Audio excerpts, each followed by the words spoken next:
Thanks for checking into What the Blog, an Essentials mini-series discussing the most shocking, insightful, and just plain fascinating articles of the week from our newsletters. We're the Essential editors, Isabella. Martin, hello. Right. And each episode, we bring you snippets of trending news directly from the experts that curate our newsletters across the 32 topics we cover. 32 topics, and today we're going to talk about what? What's our topic for today? Today, we're going to be discussing future of work. So grab a cup of Hey, who doesn't love work? Work. Does the future of work look better than the past of work? I don't know, man. Depends on you. Yeah, right. But we're going to get into that. All right. So it's like grab a coffee, right? Grab a coffee and join us. Join us. It looks like you need more coffee, Isabella. It might be too early for you. Do you want another coffee, babe? I should get one. All right, well, let's get on with it. Article number one. The articles. Okay.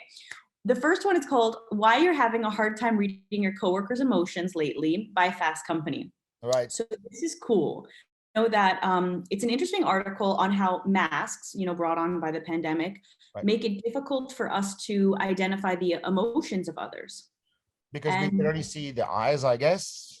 Exactly. And look, I mean, if you smile, your eyes also, indicate that. But it's definitely, it's harder, and there was this interesting study mentioned in the article from the University of Wisconsin, and children struggle to identify sadness only 28% of the time, anger similarly 27%, fear 18% when there was a mask. So considering that humans, we want to connect with others and we can't read in other expressions, it really makes it difficult to form bonds. So what do you think about this? Have you experienced something like that? So what's so interesting for me is I have a little dog that everybody adores when I walk her in the streets, and she gets a lot of attention and a lot of smiles. And it's I can still pick up that people have a positive or good response. I think it is harder. So I think the idea of it is harder.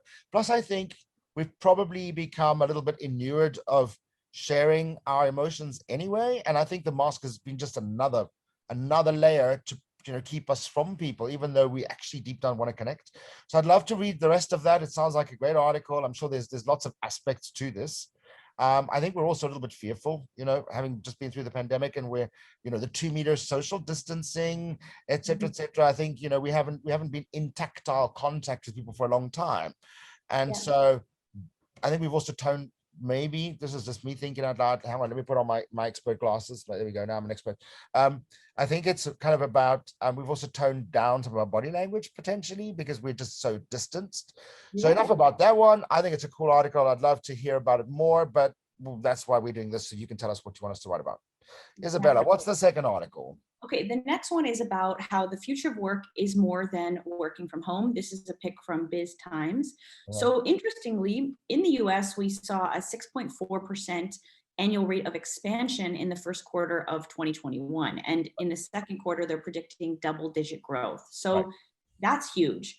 Next to this, 9 out of 10 manufacturers are expressing positive sentiments in a recent survey. So people in these kinds of industries are quite positive. We've seen, positive statistics back. So and yet we continue to see, and I've read a lot about this, and I think we've got a couple of articles about, how hard it is for people to hire right now, how there's a really not a lot of people applying, but those are particularly entry-level jobs, very manual jobs, people who are, they're jobs that are filled fast and lost fast in a downturn, which is fast food, retail.